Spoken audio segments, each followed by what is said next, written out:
ನೇತ್ರಾವತಿ ನದಿ ತೀರದಲ್ಲಿ ಶವ ಹೂತಿಟ್ಟ ಪ್ರಕರಣಕ್ಕೆ ಸಂಬಂಧಪಟ್ಟಂತೆ ಅಸ್ಥಿ ಪಂಜರ ಶೋಧ ಕಾರ್ಯಾಚರಣೆಗೆ ಬಿಗ್ ಟ್ವಿಸ್ಟ್ ಒಂದು ಸಿಕ್ಕಿದೆ. ಇಂದು ಅಚ್ಚರಿ ಜಾಗ ತೋರಿಸಿದ್ದಾನೆ ದೂರುದಾರ. ಬಾಹುಬಲಿ ಬೆಟ್ಟದ ಮೇಲ್ಭಾಗದಲ್ಲಿ 16ನೇ ಪಾಯಿಂಟ್ ಅನ್ನು ಗುರುತು ಮಾಡಿದ್ದ. ಬಾಹುಬಲಿ ಬೆಟ್ಟದ ಸಮೀಪ ಇಂದು ಶೋಧ ಕಾರ್ಯವನ್ನು ಮಾಡಲಾಗಿದೆ. ದೂರುದಾರನ ಎಲ್ಲ ಹೇಳಿಕೆಯನ್ನ SIT ಅವರು ದಾಖಲು ಮಾಡಿಕೊಂಡಿದ್ದಾರೆ. JCBಯಲ್ಲಿ ಮಣ್ಣು ಅಗಿತಾ ಇದ್ದಂತೆ ಒಂದು ಬಂಡೆ ಅಡ್ಡ ಬಂದು ಬಿಡ್ತು. ಬಂಡೆ ಸರಿಸಿ ಸಮಾಧಿ ಶೋಧವನ್ನು ಮಾಡಿಸಿದ್ದಾರೆ SIT ಟೀಮ್ನವರು. 7 ಅಡಿಯಷ್ಟು ಆಳಕ್ಕೆ ಹೋದರೂ ಕೂಡ ಯಾವುದೇ ಕಳೆಬರ ಅಲ್ಲಿ ಸಿಗಲಿಲ್ಲ. ಹಾಗಾಗಿನೇ ಈಗ ಪಾಯಿಂಟ್ ನಂಬರ್ 16ರ ಪಕ್ಕದಲ್ಲಿ ಮತ್ತೊಂದು ಜಾಗವನ್ನು ಆ ದೂರುದಾರ ಗುರುತು ಮಾಡಿದ್ದಾನೆ. ಮತ್ತೊಂದು ಹೊಸ ಜಾಗವನ್ನು ಗುರುತು ಪಡಿಸಿದ್ದಾನೆ. ಈಗ ಪಾಯಿಂಟ್ ನಂಬರ್ 16ರ ಬಳಿಕ ಮತ್ತೊಂದು ಸ್ಥಳದಲ್ಲಿ ಶೋಧ ಕಾರ್ಯ ಆರಂಭ ಆಗಿದೆ. ಅಂದರೆ ಈಗ ನೋಡಿ, 13 ಇದ್ದಂಥ ಪಾಯಿಂಟ್ಗಳು 16ಕ್ಕೆ ಬಂದಿದೆ. ಈಗ 15ರಲ್ಲಿ ಏನೂ ಸಿಗಲಿಲ್ಲ. 16ರಲ್ಲಿ 7 ಅಡಿ ಆಳಕ್ಕೆ ಅದನ್ನು ಕೂಡ ಅಗೆಯಲಾಯಿತು, ಅಲ್ಲೂ ಕೂಡ ಏನೂ ಸಿಗಲಿಲ್ಲ. ಈಗ ಬಾಹುಬಲಿ ಬೆಟ್ಟ ಏನಿದೆ ಅಲ್ಲಿ ಶೋಧ ಕಾರ್ಯವನ್ನು ಮಾಡಲಾಯಿತು.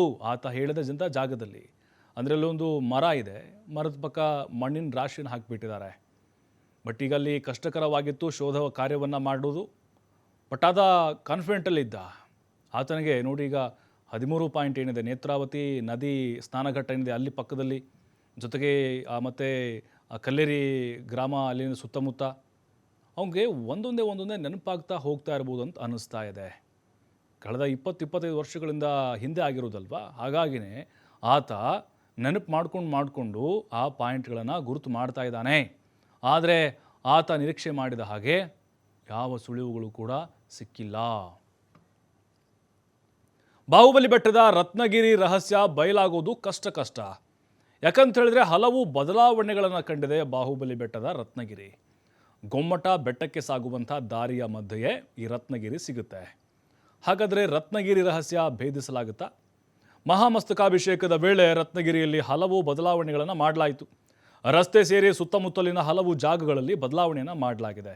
ವಿದ್ಯುತ್ ಕಂಬ, ವಿದ್ಯುತ್ ಪರಿವರ್ತಕ ಸೇರಿ ಸಾಕಷ್ಟು ರೀತಿಯಾದಂಥ ಚೇಂಜಸ್ಗಳಾಗಿದ್ದಾವೆ. ಆ ಜಾಗದಲ್ಲಿ ಭಾರೀ ಪ್ರಮಾಣದಲ್ಲಿ ಮಣ್ಣು ತುಂಬಿಸಿರುವಂಥ ಸಾಧ್ಯತೆಗಳಿದ್ದಾವೆ. ಮಹಾಮಸ್ತಕಾಭಿಷೇಕ ಆಯಿತು, ಹಾಗಾಗಿನೇ ಹಲವಾರು ಟ್ರಿಪ್ಗಳು, 100 ಟ್ರಿಪ್ಗಳಲ್ಲಿ ಮಣ್ಣನ್ನು ಸುರಿದಿದ್ದಾರೆ. ಹೀಗಾಗಿ ಈಗ ಬಾಹುಬಲಿ ಬೆಟ್ಟದ ರತ್ನಗಿರಿ ಅನ್ನುವಂಥ ಪ್ರದೇಶದಲ್ಲಿ ಆ ಸಮಾಧಿಯನ್ನು ಹುಡುಕೋದೇ ಬಹಳ ಸವಾಲಿನ ಕೆಲಸ ಆಗಿದೆ. ಯಾಕಂತ ಹೇಳಿದ್ರೆ ಈಗ ಅದು ಎತ್ತರಕ್ಕೆ ಬಂದುಬಿಟ್ಟಿದೆ. ಆತ ಹೂತಿರಬಹುದಾದಂತಹ ಆ ಒಂದು ಸ್ಥಳ ಆವಾಗ ಹೆಂಗಿತ್ತು, ಈಗ ಅದು ಬದಲಾವಣೆ ಕಂಡಿದೆ. ಯಾಕಂತ ಹೇಳಿದ್ರೆ ಸಾಕಷ್ಟು ಜನರು ಓಡಾಡುವಂಥ ಒಂದು ಪ್ರದೇಶ ಇದು.